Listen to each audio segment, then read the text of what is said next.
ngurahan tengarane ngajurit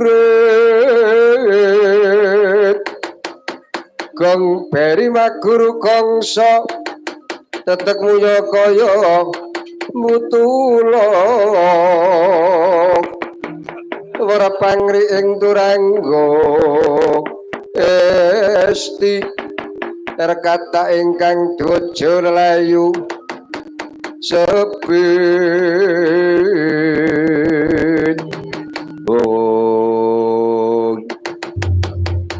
jagat wasisaning Bathara Dimas Antasena piye Kakang Antarja generasi si panduluku iki kaya Dimas Wisanggeni kang nembe wae prapta ana kasatriyan Pringgondani ayo kaya Adiku Wisanggeni Dimas padha kanthi raharja ya pangestune Kakang Antarja ora ana sambikala kowe padha slamet to ni ya pamujimu no ora ana sambikala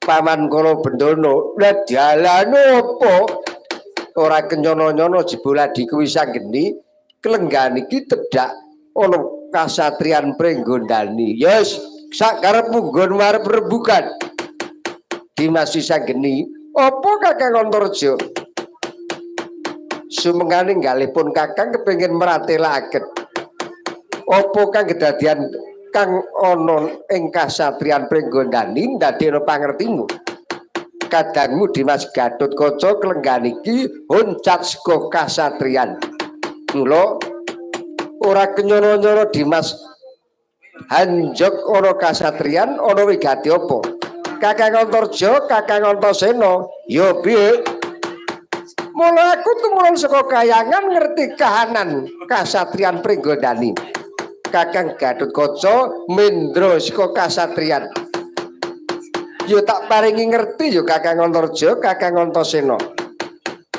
oncate Kakang Gatotkaca ndadekke penggaliane Prabu Duryudana sakadang Kurawa amarga penemune para Kurawa patine para Pandhawa kudu dipreteli pang-pange mongko mustikaning para putra Pandhawa kuwi siji Kakang Gatotkaca loro Kakang Angkawijaya kang semedya diangkah patine ora ana liya kejaba mung Kakang Gatotkaca mula saka penemuku gandeng Kakang Gatotkaca ora ana kasatriyan kudu Pringgondani ana Gatotkaca ngono lho kejawaton bisa muwus lho lah Kakang Gatotkaca ora ana kok kon gawe Gatotkaca iki piye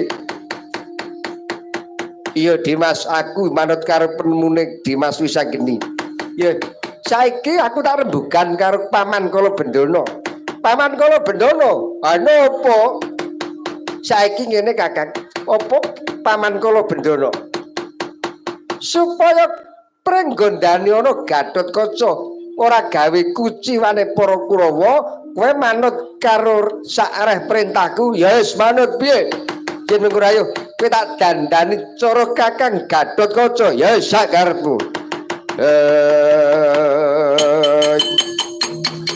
leng-leng driya mangu-mangu wong kanduang tan kanit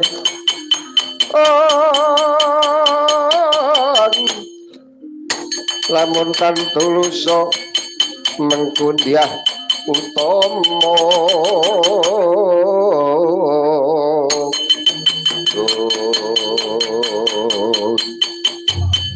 lah pancen Wisanggeni ndandani Paman Kala Bendana wis ora sisip kaya Kakang Gatotkaca iya Dimas tanpa genggang sak rambut ya mula kowe percaya aku ya wis aku percaya yen karo Dimas Wisanggeni ya supaya ora gawe kuciwane para Kurawa nanging kudu didelok luwih dhisik yen saka dedeg piadeke Kakang Gatotkaca mengko nek suarane nyelayani rak kewirangan coba ditakoni luwih dhisik mengko nek suarane ora kaya Kakang Gatotkaca lha aku malah konangan nek kuwi dudu Kakang Gatotkaca iya Kakang Gatotkaca lah nopo lah iki kowe aja sembrono lho Wisanggeni Gatotkaca kok isih wutuh kaya paman kula Bendana. Iya paman kula Bendana. Kelenggan iki kowe manut karo aku. Ya wis manut lho. Sadaan ganten iki daren supaya mengko swaramu tanpa beda kaya Kakang Gatotkaca. Iri kota Dian Gatotkaca kinon mapakarka suta.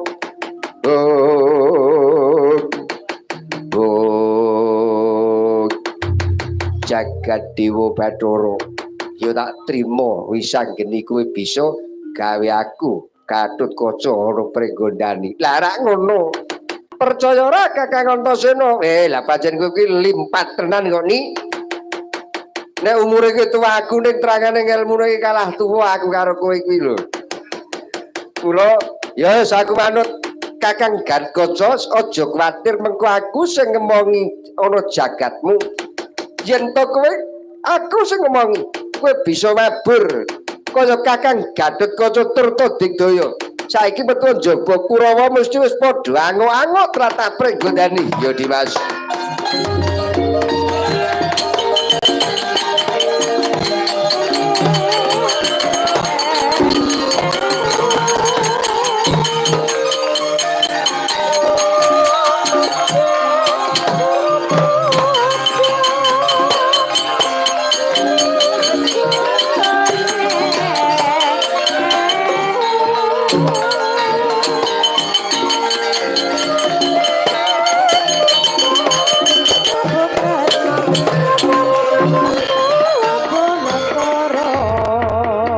Jenging bapa kados pundi nggir? Paman Setyaki saiki metu njaba luwih dhisik. Mengko jajal bener apa ora guneme wis anggeni. Mengko nek Kurawa wis padha dampyak tekan pringgondani mangsa Bathara Paman Setyaki.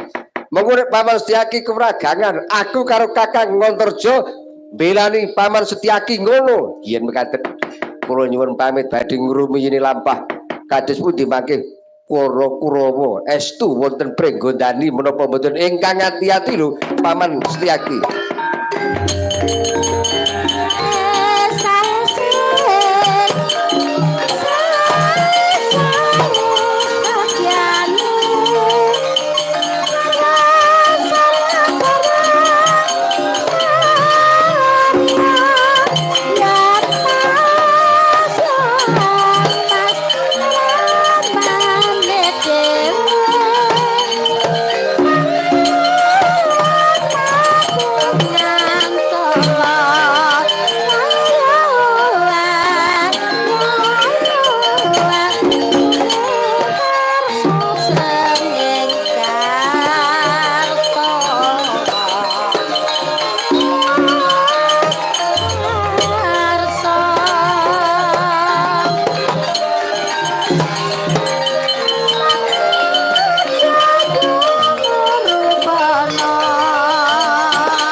Siti prawira jurit majenging rana lumawan risang Pandhu siwi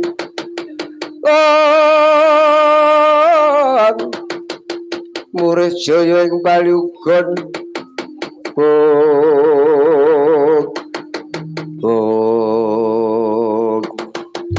Paman Arya kula nggir dupingkeng putra lan para Kurawa wonten kasatriyan pringgondani menika ingkang mapakaken kula Dimas Setyaki yung ingkang atos-atos lho nggir Setyaki wonten kasatriyan pringgondani ngatos-atos generasi sepanduluku kaya Dimas Tyaki.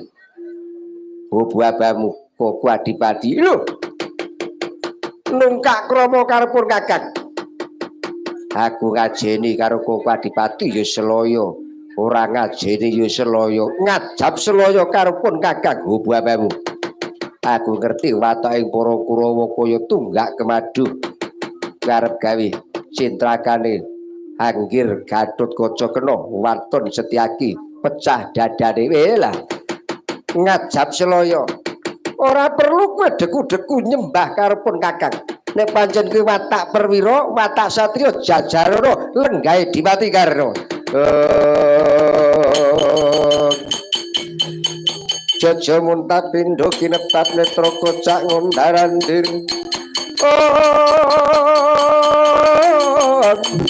Nitet nyomangala cakra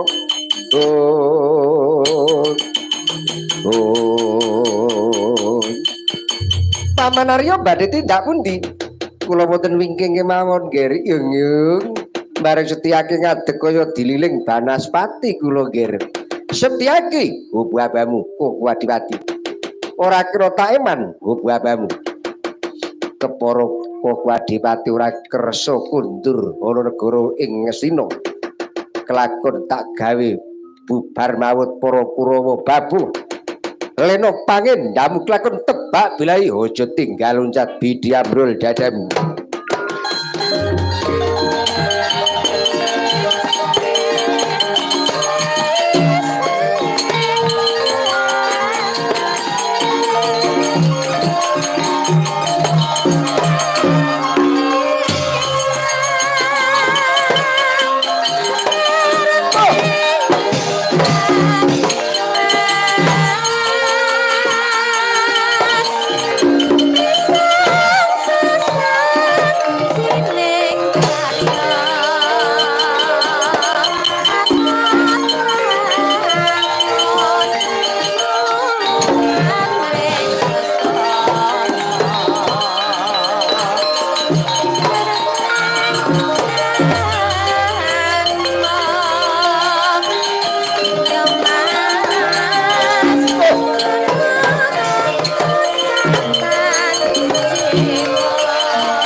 Dandan mono sira wang-wang Nakutha maju jungkong bidang Surati mantra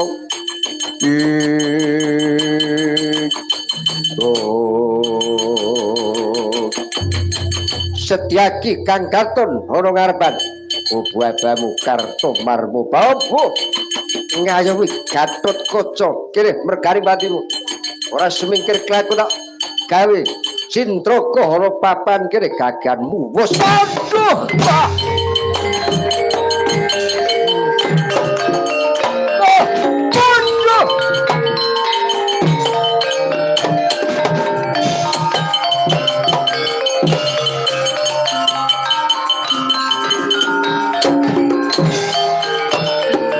Yo ayammu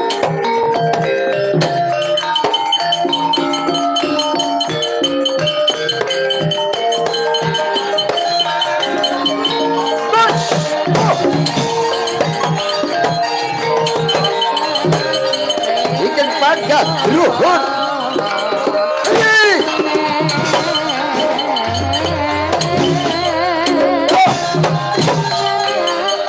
pecah silaku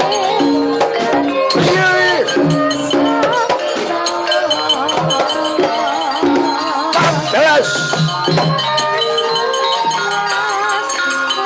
aku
Ketiwasan paman Kartomarma mundur kelarasan inggih musuh-musuh apa Kartomarma mboten sanes Jaya namung Setyaki ingkang ngemongi Gatotkaca wonten kasatriyan Pringgodani kados pundi paman lah Kurawa bubar mawon wis kana mundur kana pancen Setyaki mbelani Gatotkaca ya Gatotkaca ora kena dijungkrananing becik kudu dibondo dina iki Gir anggir Baladewa kados pundi Kurawa bubar mawon kula sumanggaken pamanarya kula gir para Kurawa supados pihak sak rumbing landian Gatotkaca mboten manut kalih Baladewa cuwing-cuwing jeneng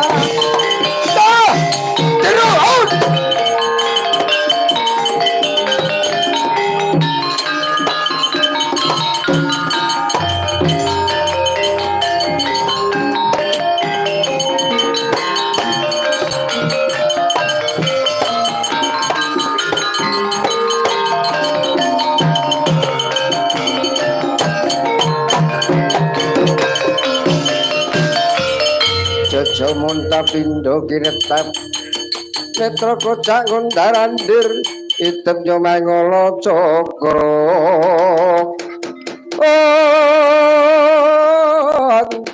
kerut kanang ojo sumung-sumung jajaniro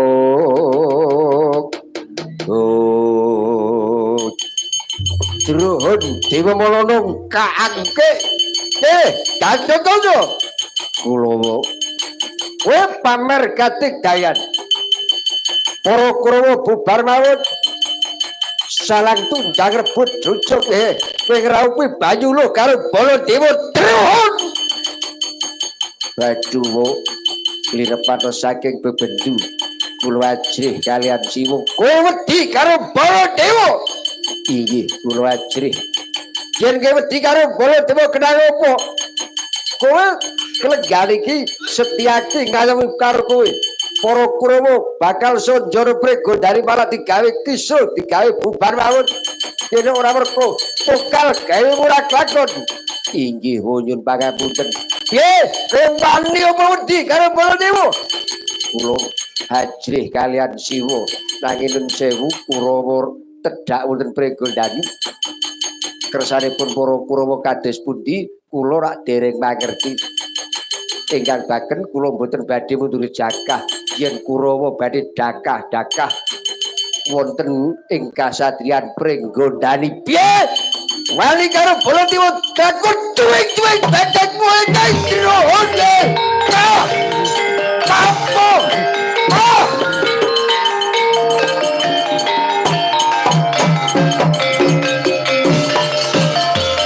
Rohon dewa menolong kaangke. Kowe malah wani karo aku iki mau dibocah Rohon. Ayo Wan Surono Gatot-kaca Baladewa. Nek pancen kowe Satya Prawira Jurit Wan Surono Baladewa palesen kacarita Prabu Baladewa duka yayah sinepe mula dian Gatot-kaca den Pulasara mboten males siga musuh sepek-epek Prabu Baladewa Sanjata Nanggala Cumlorot Mawa Cahya mbucun dian Gatot-kaca.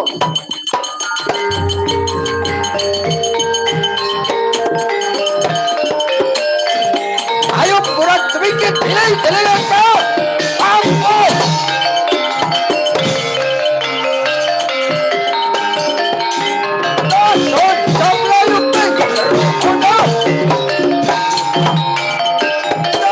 Ayo bangun.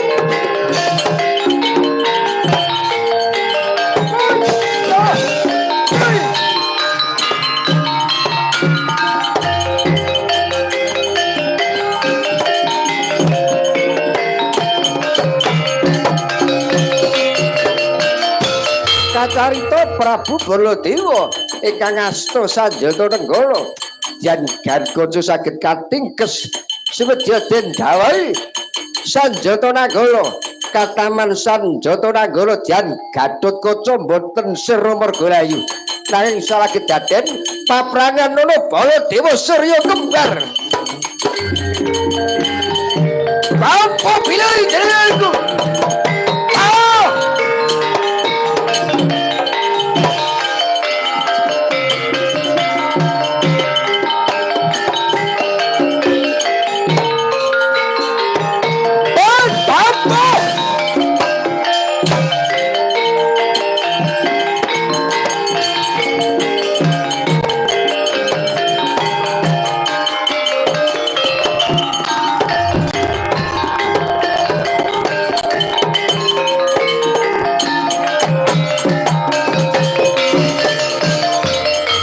Iblis bejagan menungso panus mari jajalan aku iki Baladewa wis padhane aku sapa kowe iku Ratu Gong Binathara kudune bisa milah-milake ndi sing bener ndi sing luput lah kok kowe Ratu Gong Binathara dikuduhi kamuktan karo Prabu Duryudana mingerke blatmu ke tegel karo Gatot-kaca Baladewa apa yen ngono wis ora cocok karo kahanan jare Baladewa ki kesenungan saranduning badaniku semu suci lahir batine lah kok kowe mingerke blatmu tegel karo Gatot-kaca dudu sama-sama Baladewa tatawono ora gelem semingken cuing-cuing bilai dhewe.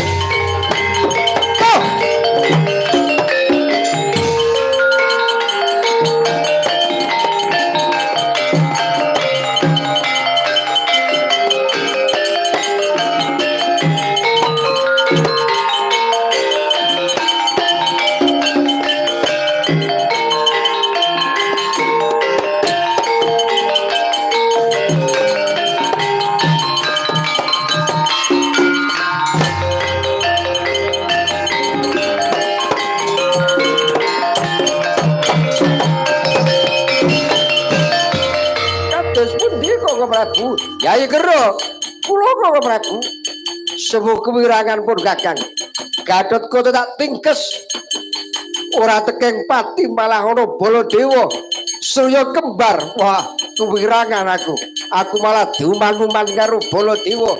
Wah aku trimo ora ngerti karan iki mongso padha Yai Krena jagat dewa Bathara Wela Gatotkaca ora kena sinungga enteng karna tandangan negare kanthi Gatotkaca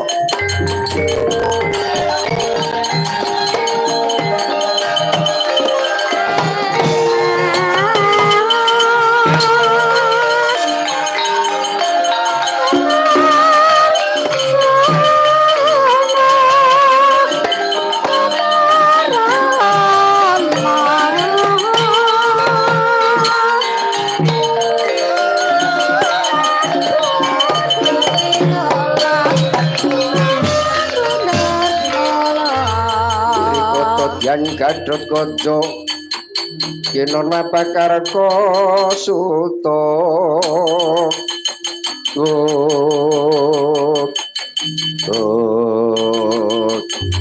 Gatotkaca Kulawa aja gembelu sirahmu iso gawe wirange Koko Prabu Baladewa ayo saiki dudu Koko Prabu Baladewa Dipati Karna Tandangana ora geleman karo peklakon tak tugel gulumu kula mboten niat wantun kalian Siwa Dipati nanging yen Siwa badhe damel citrakane Gatotkaca kepeksa kula mboten badhe nderek klayan Prabu Basu karo Druhun kene mergaring patimu tugel dening aku Gatotkaca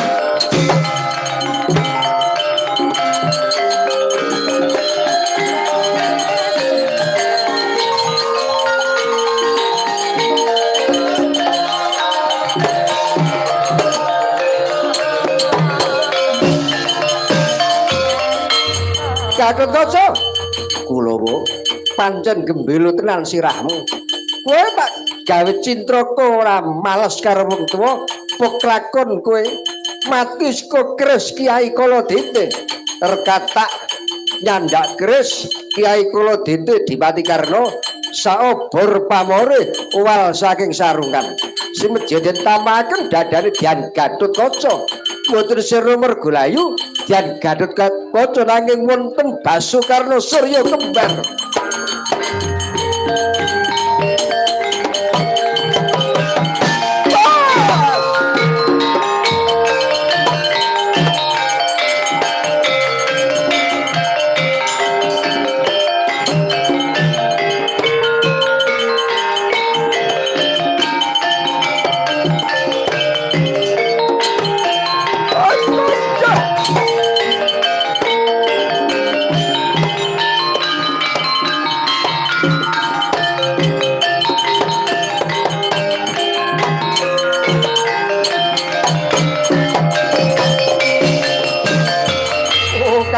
Karna lah kok kowe mingerke blatmu tegel karo Gatotkaca Gatotkaca kuwi sapa Karna kuwi sapa ayo nek pancen kowe arep tegel karo Gatotkaca Dipati Karna sika nggo tandangana aduh cilaka mati aku pamanari aja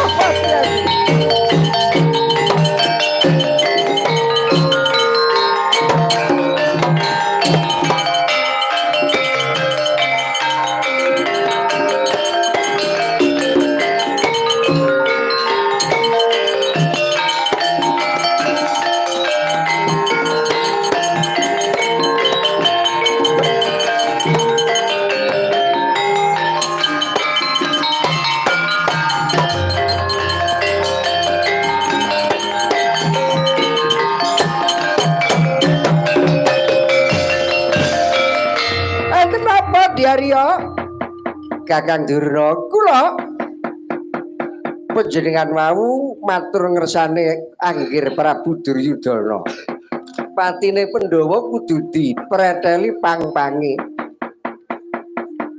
putra Pandhawa Gatotkaca Angkawijaya teken pati kekes para Pandhawa saniki bukti nyatane pripun prenggondani Gatotkaca Antarja Antasena Setyaki manunggaling sedya Kurawa bubar mawut anggir Dipati Karna kewirangan anggir Baladewa kewirangan Gatotkaca digdaya tamani nenggala malah ana Baladewa Surya kembar Anggir Dipati Karna nganggar keris ligan kula dite ditamani kula dite malah ana surya kembar pripun ing wakne. Oh, gandhek bluguduk manyar-manyar. Perkara niki mboten cukup bluguduk manyar-manyar. Sampeyan kudu iso gawe pepadang. Oh, ampun kuwatir. Pancen Gatotkaca dudu karepe dhewe. Ampun kuwatir kula tanggung jawab diarya. Carane pripun? Lelakon iki badhe kula wadulke kalih anak-anak kula Pandhawa. Badhe kula wadulke kalih Puntadewa. Badhe kula wadulke kalih anak kula Werkudara Janaka. Pawadane gampil mangke kula sing nata. Pawadanipun mangke nek Dura sing gawe mesti percaya. Pawadan menapa menika? Mangke kula aturke Gatotkaca mlebet wonten Gedaton Taman Kadilengleng gebang angger Banowati. Lelakon iki badhe kula wadulke kalih anak kula Janaka. Sampeyan ngerti dhewe. Angger Banowati kalih Janaka niku pun setel. Janaka kula waduli nek Banowati niku digebang Gatotkaca mesti muntap tegel kalih Gatotkaca ngoten. Nggih sampeyan pancen yo duwe akal mawon karwan kula kok. Tentu Janaka mesti mangke nesu yen kula waduli Banowati digebang kalih Janaka. Menapa Gatotkaca? Lajeng kados pundi para Kurawa sumingkir saking prenggonane kula tak mlayu ten negari Ngamarta. Lelakon iki badhe kula aturke dandang kula aturke kontol. Kontol kula aturke dandang Janaka mesti muntap panggihan kula waduli menika. Oh nggih sing ati-ati Kakang Durna.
Kang bolo tuminggal prang campuk samyo ngedali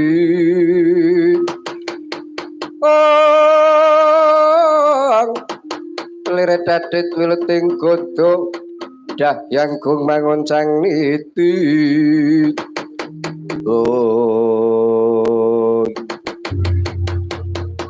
Dimas Gatotkaca kula Kang Mas para Kurawa sirep saknalika sajake para Kurawa ora wani nrajang kadigdayane Dimas Gatotkaca.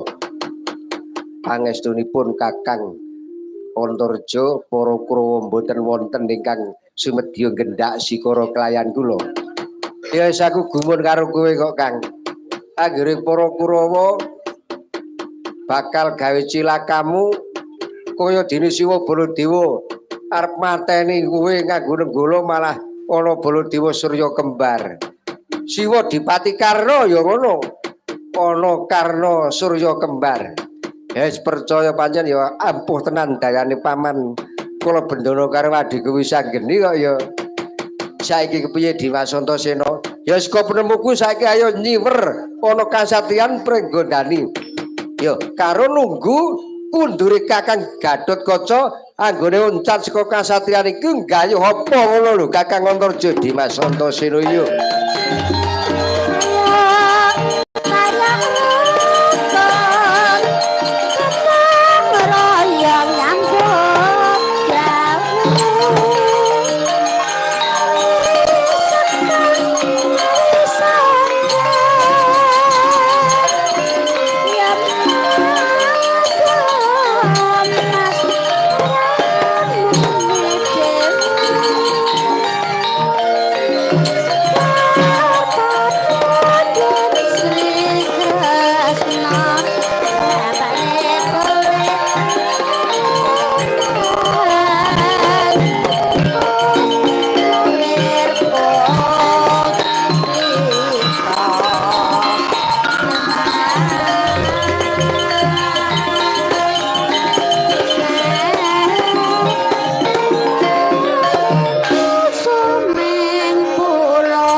Sritinon langening pamyat busana maneka warna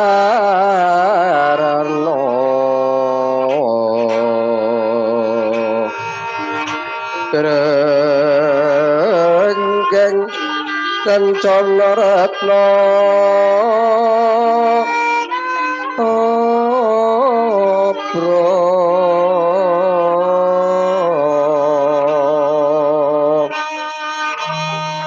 bendera layu kumitir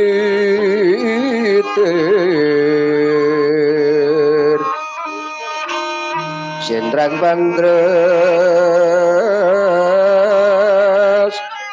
sing maruta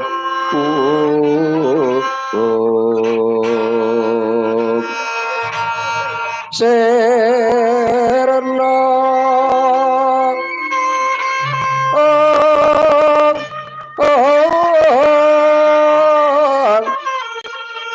kumaraning wiyat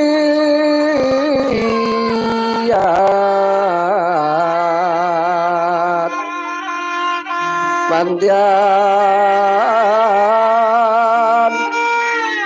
kumlebeting dwaja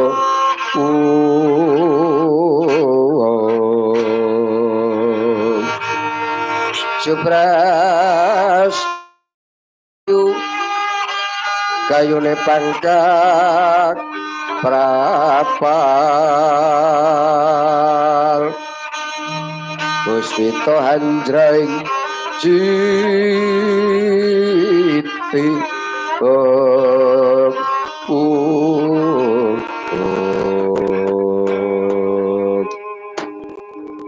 Terun mawur katiuping angin kukilo yarsu mebar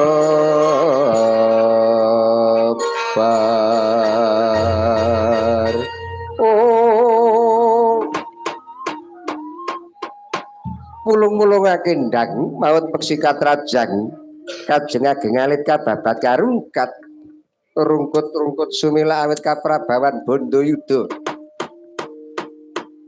para Kurawa ingkang simedya damel cintrakan nyodyan Gatotkaca satemah para Kurawa bubar mawon datan wonten ingkang saged nggendak sikara kasambet tindaknya Pandhita Drona supados sakmangke para kadang Pandhawa pitados wonten ing nagari Ngamarta sakmangke den wadulken lelampan menika sinigek ingkang wonten madyaning wana ngajengaken pundi kang kinarep sambeting carita nenggih ing Kahyangan Ngukir Pidikan Badari Durga nampi swanipun ingkang putra siswa miwah kaadhep sanggya para baju barat pating gledrah sangganing para baju barat tinon saking Mandrawa bisa mawa Kumara Prabawanya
Wisraya Galana Galayatan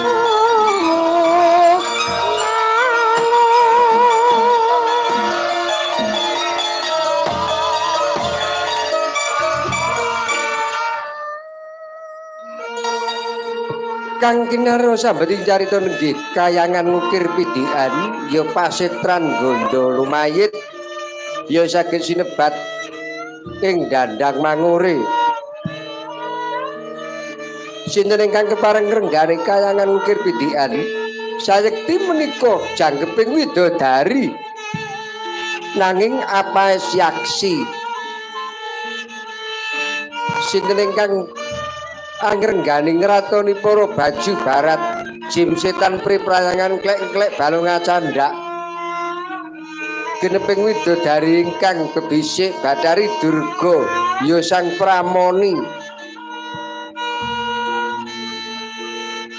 nampi swanipun ingkang putra Nalendra saking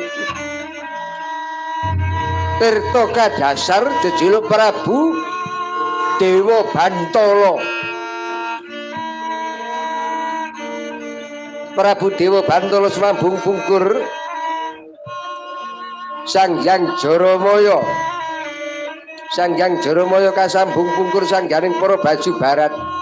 Waneh-waneh solah bawane. Kaya watuning kaya bar nyuwar suruk ming daya mangkono. Pangudyaswaraning driya kang dereng kawijil.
Bremara remang swambreng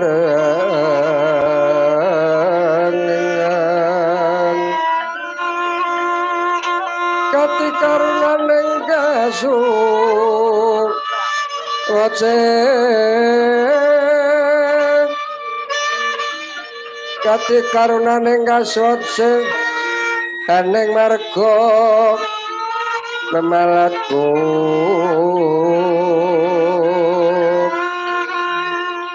sang kondo sang narap Patmojo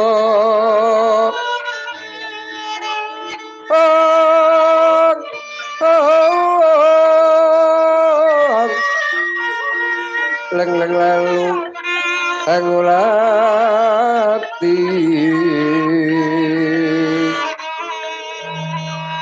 Surya mangrangsang wayah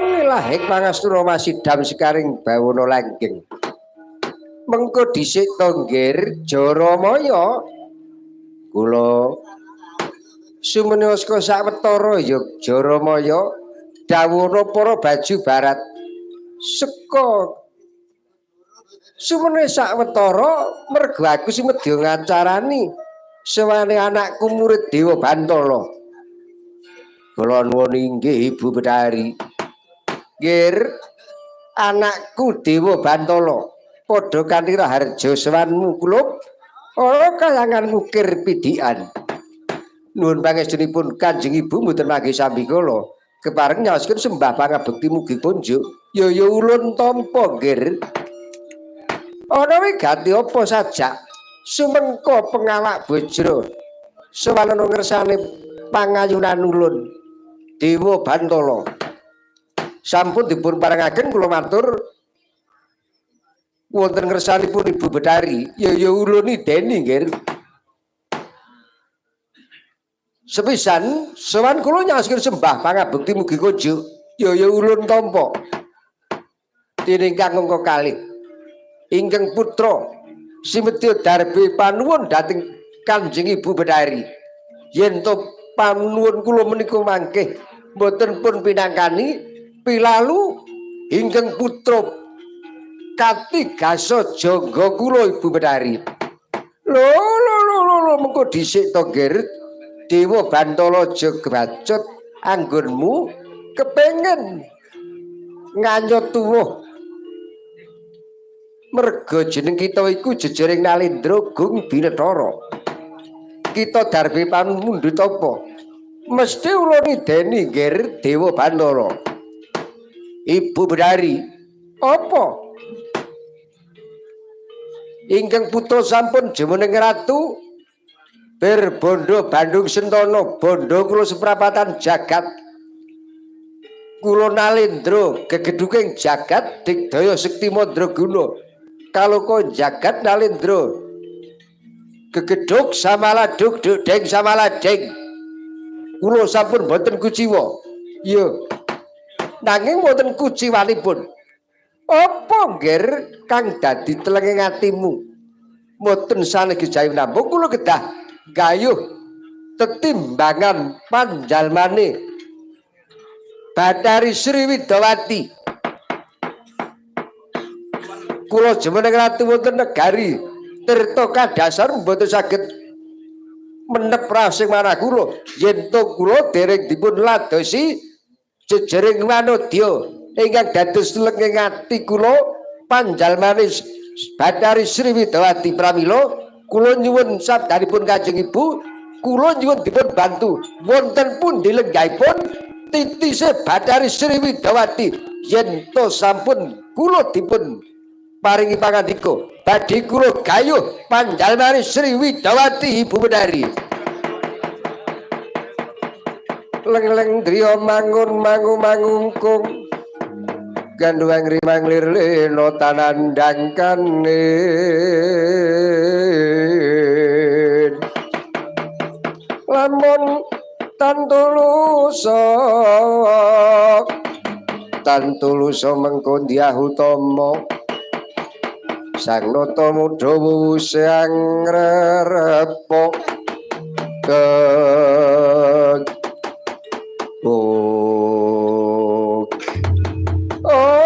ngilahing pangastura masidham sekaring bawana langgeng nggih Dewa Bantala kula nuwun ana paribasan anak polah wong tuwa kudu pradah ya ning kene iki jejere wong tuwa ya nggih jeneng kita kepengin dhaup klayan panjalmane Sri Widawati ora bakal ora antuk karya mesti tak parengke mesti aku paring cecolok. Lajeng wonten pundi papan drowipun? Ora ya kejaba panjalmane Sri Widawati iku dumunung ana tlatah negara Ngamarta. Wenggal nyiwer kasatriyan Madukara. Ana putri sing jenenge Dewi Wara Sembadra ya Bratajaya ya Krendeng Naliwara yaiku panjalmane Sri Widawati. Lamun wis jeneng kita kelakon mrepeki kasatriyan Madukara pinanggih karo Dewi Bratajaya ya Wara Sembadra iku panjalmane Bathari Sri Widawati. Jagadéwa Bathara terwaca sabdanipun Ibu Bathari keparengga kula nyuwun pamit tumurun saking kayangan ngukir pidikan badhe kula gayuh panjalmane Sri Widawati wanodya ingkang sesilih Wara Sembadra iki Bratajaya badhe kula gayuh. Iya sing ati-ati nggih Dewa Bantala sampun Ibu berkah pangestu ingkang tansah kula suwun. Lalu saya tak bakal muga-muga lebih engkar ya anakku Dewa Bantala.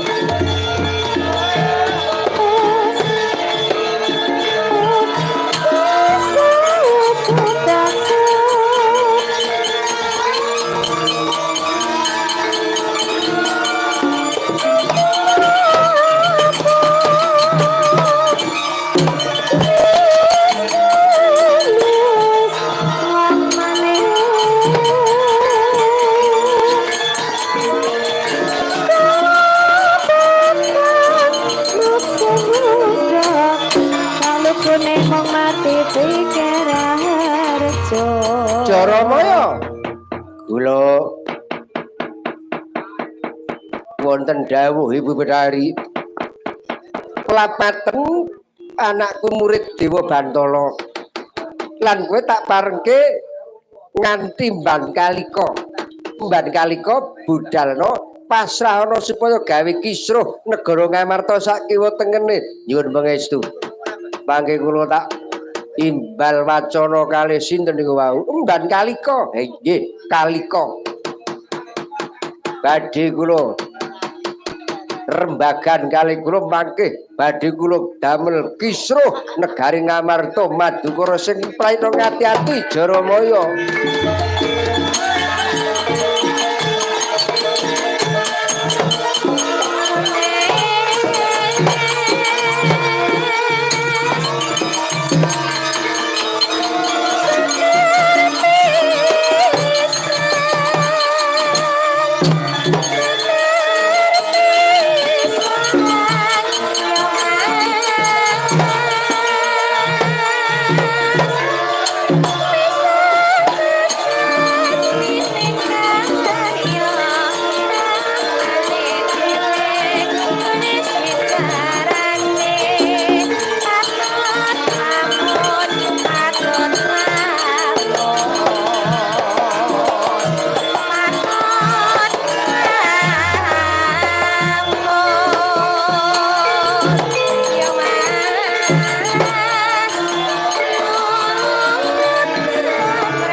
Sanggang Toto Gati Wisraya Indriyak Sosoro Maruto Bono Margono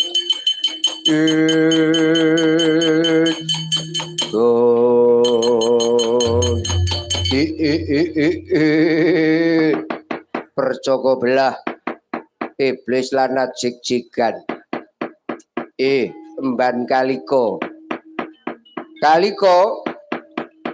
kula wonten dawuh pukulun Jaramaya kula wonten dawuh enten apa Lah kok namung kula piyambak sing didhawuhi caket kalian pikulun Jaramaya jagat gumun aku. Mulut kowe tak parengke sing tak parengke cedhak karo aku. Ora perlu kowe nggawa kanca baju barat. Nggih kok nyolowadi. Adate kali kanca-kanca para perjineman baju barat. Lah kok niki kok namung kula piyambak niku pripun?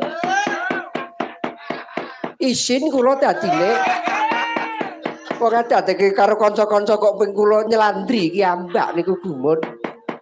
Aja kuwatir nek karo aku kok aja kuwatir nek arep werna-werna.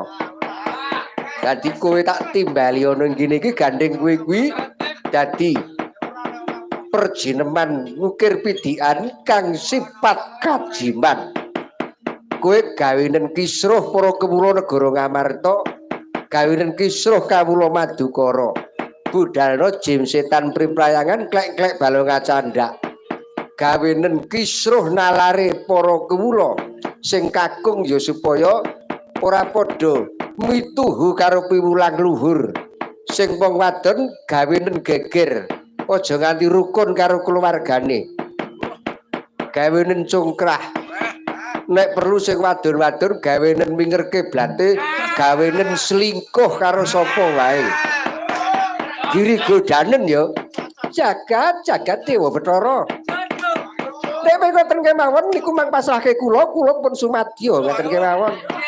Ampun kuwatir. Nek para putri-putri Madukara selingkuh pun niku garapan kula niku. Iya sing ati-ati kowe ya. Inggih ning tenan. Nek nganti kowe gagal ngati-ati lho. Inggih.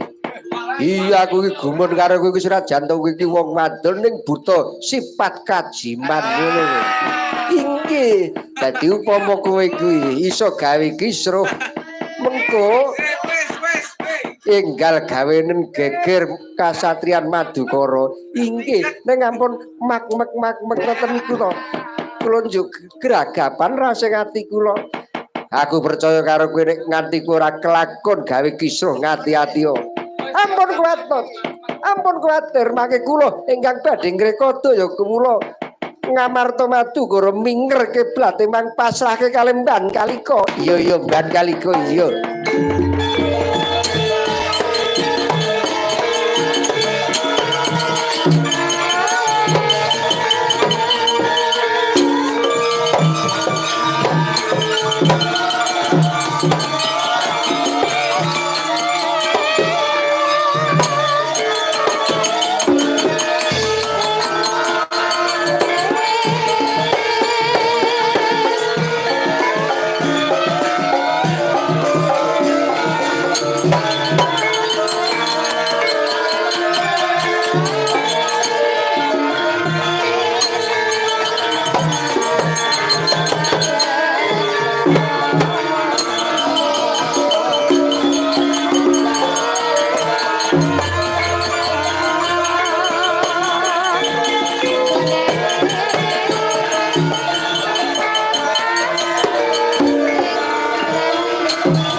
Sapa tambo sapa weruh ingkang kaya sloka sinangling kesurutan Sanghyang Pratanggapati lah mriku warnanira Pandhita Kendali Sada pepara begawan Mayangkara ya Resi Anoman ya Mayangga Seta ya Ramandaya Ndayapati ya Wisnu Kapiwara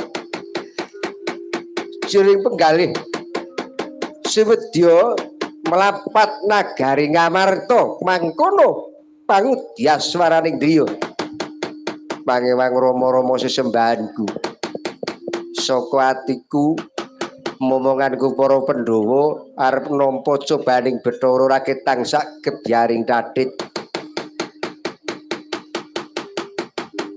mula aku kudu tansah limpat aja nganti mengku para kadang Pandhawa Kesonjabaya yen nganti Kesonjabaya wurung tan wurung aku nampa dokane sinuwun Natandrawati ya simpen tak sengkut ngambah gegana supaya aku enggal hanjok negara ing Ngamarta.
Tangga sita Cacarawon kapimindo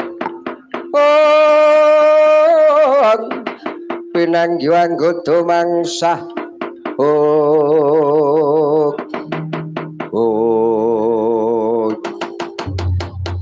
bujleng iblis lanat padha jig-jigan aku ngambah gegana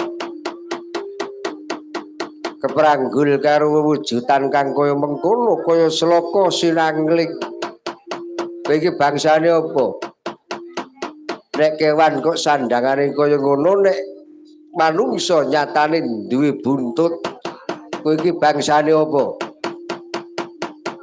Jagadewa Bathara Ewang Rama-rama sesembahanku kowe durung tau ngerti wujudan kaya aku Jaramaya lho wis ngerti karo aku babamu kowe iki bangsane apa aku bangsane Pragosa ki apa Pragosa iki Palwaga ki apa Palwaga ki kapi ki apa wre iki rewanda kasarane tembung aku kethek maune munyuk ngono malah dong aku. Sopo kowe? Kaya sloka sinangling. Kudune kowe ora pangling karo aku ya aku iki Begawan Mayangkara ya Resi Anoman. Lho. Kowe Mayangkara Anoman, babamu. Ngendhek kang dadi lakuku. Lonjong botor lagumu karep nyang ndi? Arep ana negara Ngamarta. Wigatine apa? Nderekke Prabu Dewa Bantala gayuh putri panjalmane Sri Widawati jujuk hara kasatriyan Madukara Sembadra semedya dijulung tunggul diboyong hara negarane Prabu Dewa Bantala kowe aja ngarepanku Anoman Mayangkara mangewang rama-rama sesembahanku karep gawe citrakane kadang Pandhawa wurung tan wurung dadi kewajibane Anoman yen kena tak eman kowe semingkir baliya ana ing kayangan ngukir pidhikan bela aku ora bisa bantu keklayan Prabu Dewa Bantala didukani karo Ibu Menari malah semingkira kowe aja mepalangi kang dadi lakuku Anoman swerga ginawi ayu bisa menang karo Mayangkara Tandha Buta Digdaya wah kelakon gegulung rampung nyawamu ranjap barang keranjang tatumu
sesembahanku Sang Hyang Jaramaya pancen digda Siti Mandraguna nanging aku upama ngladeni Sang Hyang Jaramaya tanpa guna wis nggodhalke para baju barat jim setan priprangan klek-klek balongan candak ya yen ngono sumedya ngambah gegoro tak dhisikane lagune aku sumedya Hanjok Negara Ngamarta Jaramaya sak baju barat durung tekan Ngamarta aku kudu tekan Ngamarta luwih dhisik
Sangsaya dalwara rasa biur sorot lintang kumedhap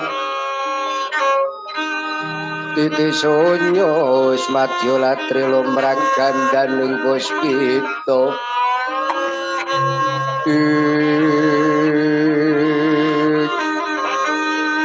kang karenganing putyan lira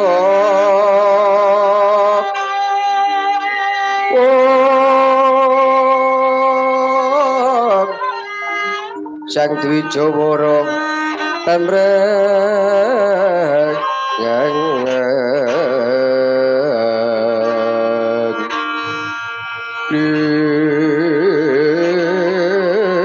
swaraning madu pronto panungsung sarining kembang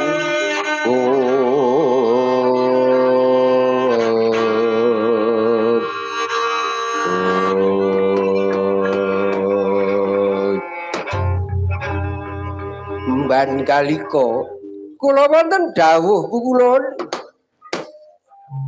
budaling para baju barat jim setan priprayangan klek-klek balung acandak apa kang mapan orang ngukir bidian wis budal kabeh pangestunipun pikulun Jaramaya sanggianing para baju barat sak perangan kula kanthi badhe kula sebar wonten tlatah negari Ngamarta lan Pringgondani ingkang sak perangan tugur kayangan dandang mangore pikulun ya ning welingku aja nganti lali lho gandeng kowe iki buta wadon sing pinter nglembut para kewula jalma manungsa ana mercapada nganti kowe gagar wigar ngati-ati yo gawenen kisruh kewula negara Ngamarta sak kukuban kula nuwun inggih ampun kuwatos mangke kula ingkang sumedya damel kisruh kewula negari Ngamarta kasatyan Madukara badhe kula sebar jimsitan pripayangan klek-klek balung acandak saking dayane Mban Kalika ya sing ati-ati ayo enggal samekta budal dina iki sendika Om Sanghyang Tata Kartiwisraya Indriyaksa Sara Maruta Indriyaksa Sara Maruta Indri yaksa Bono Margono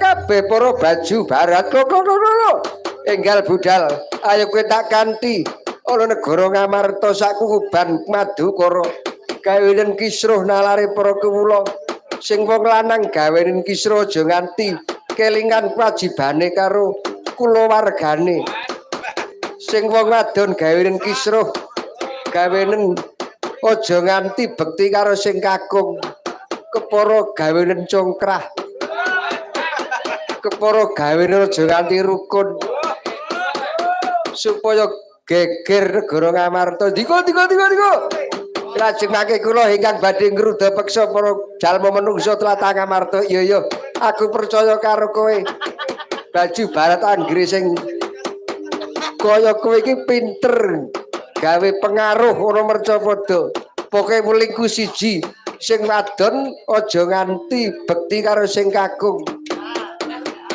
sing isih kenya ya aja nganti padha duwe tata trapsila sing mulanjar ya ngono gawenen sak geleme dhewe sak senenge dhewe mulanjar niku napa to kowe iki senajan buta ning kudu ngerti basa mulanjar ki rondo dadi sing dadi rondo-rondo ya malah kon nekat aja nganti dadi tupa tulodo nggih sendika ya sing wong sak kukuban gawenen bingung bilulungan wayang wuyung-wuyungan inggih sendika monggo kula dherekaken Mban Kalika